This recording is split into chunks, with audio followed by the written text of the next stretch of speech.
Hello and welcome to Moneylife. Let's speak about NHAI again today. What is NHAI? The National Highway Authority of India, which builds all these major highways and expressways across the country. It was a project started by the former Prime Minister Atal Bihari Vajpayee. Now, in the last week, you would have heard Union Minister Nitin Gadkari speaking about roads and his plans. He was marking the occasion of the government having completed 100 days of the second term. NHAI is not as hunky-dory as it seems. In fact, it is the cause of a big worry, and we've done a video blog on this once before. Now, to put the matter in a nutshell, this is what is happening. NHAI's borrowings to build these roads have soared in the last 5 years, starting 2014, so you can't blame the previous government, from just about 40,000 crore to a stupendous 1,78,000 crore in 2019. Now, this is not all. It has a lot of contingent liabilities because of litigation and other payments that it has to make, which haven't been released. This, according to a former chairman, adds up 3 lakh crore or more. May not even be just 3 lakh crore. Now, why did all this become a matter of such discussion? Because the Prime Minister's office wrote a letter to the NHAI and said that it is time that it went slow on its reckless expansion. In fact, what it said is that NHAI had become log-jammed with unplanned and excessive expansion of roads, and that road infrastructure had become financially unviable. So the PMO wants NHAI to discontinue construction of roads and monetize assets. Monetize assets is, in a way, farm out contract so that somebody else does the job of collecting money, and it's through tolls, and it's not NHAI that is expending all that money, which is public money after all, into building the roads. The reaction of Mr. Gadkari and the NHAI chairman has been the usual aggressive and dismissive. Do they have a right to be dismissive about it? At this time, it is not people whom they call perpetual pessimists or the Lutyens crowd. The person on the other side is, check it out, a former chairman of NHAI. You have a news channel writing about it. You have a report by SBI Cap Securities that was released in August. And more than anything else, you have the Prime Minister's office that is writing based on a note. Of course, Mr. Gadkari has been completely dismissive about it. His first reaction is to shoot the messenger. So he's more angry that the PMO letter was leaked out to the media, that went on to WhatsApp. And so an NHAI official has been suspended and they're threatening strict action. The NHAI current chairman is even more dismissive. So speaking at an industry meeting, he said that either people don't understand what is contingent liabilities, or the number has been overreported. He also said that it is going to continue its high spending ways, and this time the debt is supposed to touch 2.5 lakh crore, which means it's just going to increase. And the cost of debt servicing, which is interest payment alone, is going to be a huge 25,000 crore. Now, Mr. Gadkari also says that there's no question of him trying to cut down expenditure. So he's planning projects worth 5 lakh crore, which he says will be announced by the year end, and of which NHAI is going to build 4,500 kilometers of roads in FY 1920, as against 3,900 crore that was built in the previous year. So no question of listening to anybody or cutting down costs. Now, what happened to the PMO letter? Can it just be dismissed like that? So here's what happens. The fact is that infrastructure development and spending on infrastructure is important for the economy. There's no doubt that it increases consumption and will help the economy pick up. And you know that growth is slowing down and we need to do it. So we are not against spending on infrastructure. The question is the quality of spending.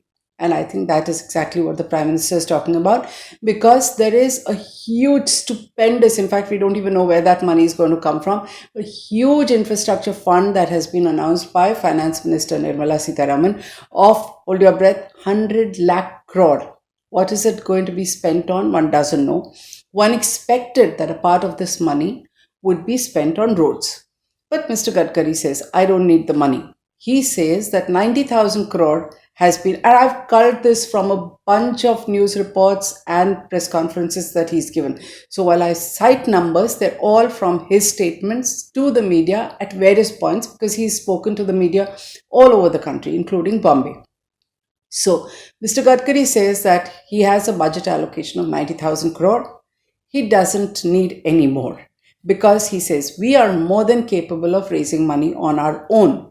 The problem is that Mr. Gadkari keeps making contradictory statements, and I'm going to show you how. So, for instance, he says that NHAI's massive spending had, this is the question, why did it, they spent a lot, debt went up from 40,000 crore to 1.78 lakh crore, rising up to 2.5 lakh crore. Why has that not impacted the economy? Why didn't employment, jobs, consumption, and everything go up? Because the biggest chunk of costs has been in land acquisition. And that doesn't lead to consumption. Some people get money, they're forced out. I don't even know whether they get the money immediately in hand, but it has not led to growth. This is what is making the projects unviable. If you've been seeing my video blogs, you would notice that all infrastructure projects, and we've done so much on ILFS, they are massively padded. In India, typically infrastructure projects have massive cost overruns. In fact, even before the first brick is laid, they talk about a 10, 20, 30% cost escalation. And over the years that it takes for land acquisition and all the clearances, permissions, shifting of utilities, sometimes project costs have doubled and trebled. So we've not fixed it. We start spending the money, which is why it doesn't show up correctly. So a report, I don't say so, a report by SBI Cap Securities said that land acquisition costs have gone up 30% on an annualized basis since 2013. And like I said, there are other costs. Now, NHAI's growth, as we said, comes from budgetary allocations as well as money that it raises by offering toll contracts. So what has Mr. Gadkari said? That projects are not unviable. There's a lot of interest. He says banks and others are interested in putting money. In fact, what he says is foreign pension funds, private equity funds who want to buy roads under what they call the toll operate and transfer. So they build the road, they toll it, they collect the money. Once all the money is collected, including their profits, the project is transferred to the government. Once they do this, according to Mr. Gadkari, everybody is still interested as these costs. He says we have enough of money coming from these funds. Simultaneously, in a contradiction, he also says that Indian lenders have turned a little wary. And I think they should after this reckless spending, because all of them have still to be paid by NHAI, right? So Indian lenders, he also admits, have turned wary. Now, having said that foreign investors are interested, look at where NHAI's money is coming from. It is coming only from Indian banks, institutions, insurance companies, and our pension fund, which is most dangerous. Okay, so let me narrate a few things. So LIC has extended a 30-year loan of 25,000 crore to NHAI last year. It is going to give more funds this year. In addition, the Employee Provident Fund organization is going to give big money. Remember, EPFO has already been stuck in two NBFCs, ILFS and Diwan Housing. And those are big chunks of money, 700 crores, 545 crores. It's our money. Now, on 10 September, State Bank of India's chairman said he's looking at extending 35,000 crores to NHAI through securitization of toll receipts. Now, what does this mean? That because there's a guarantee that certain number of cars are going to be on the road and they're going to collect tolls, they are going to use that to make the repayments, and so the government feels safe. Now, this is not the only reason. Remember, car sales are plunging. The SBI chairman certainly knows that. So you can't be so satisfied that toll receipts are going to keep coming in and you're going to extend money. What matters here is a tacit and implicit guarantee by the government of India. Well, NHAI is a government company, a public sector company. If it fails, if it doesn't give the money, the government pays. Remember, the government of India is paying 2 foreign institutions even for ILFS, though it is not even a government company. So the bottom line is, it's not that public sector entities are really deep diving and looking at viability, which Mr. Gadkari claims, but they are looking at whether their money can come back eventually. And when there's a sort of sovereign guarantee, it's going to come back. Now, remember, it's not even that this guarantee is satisfying people. In fact, in Maharashtra, for the biggest project that's being built from the Chief Minister's hometown of Nagpur to Bombay, the major Mumbai Nagpur Expressway, bankers have refused to give even an interim loan of 13,000 crore to this project without a state guarantee. The project is being built by MSRDC, which is the Maharashtra State Road Development Corporation, which is a government entity, but lenders say, forget it, no interim loans until the state guarantees it. And the state cabinet in the last couple of weeks has sanctioned this 13,000 crore underwriting, as they call it, despite very strong opposition from its finance department. So what do we have? Projects are unviable, doesn't matter, there's a government guarantee, so public sector entities have no problem lending.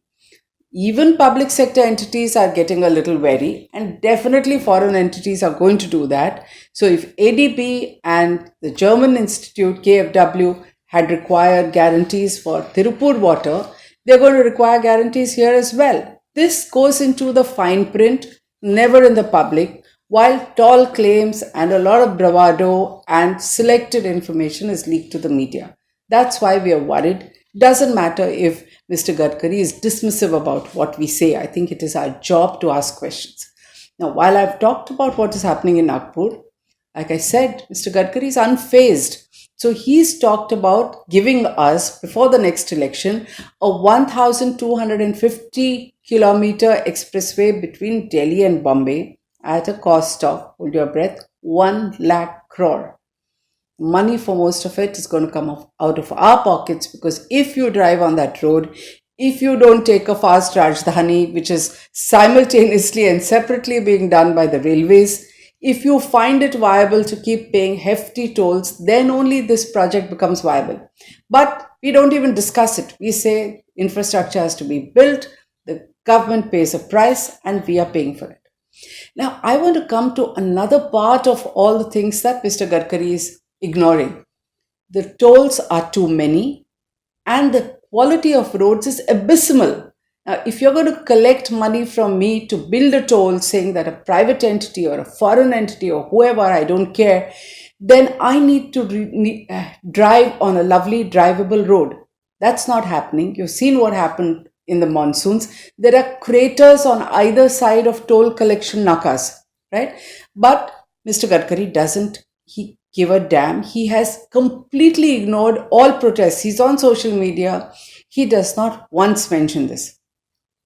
There's a more serious issue, which is truckers. Truckers are delayed by tolls because collection is so sloppy, except maybe the toll naka at Vashi and the Mumbai-Pune Expressway. Toll collection across the country means long queues and delays for them to collect our money, pick our pocket to give us the privilege of driving.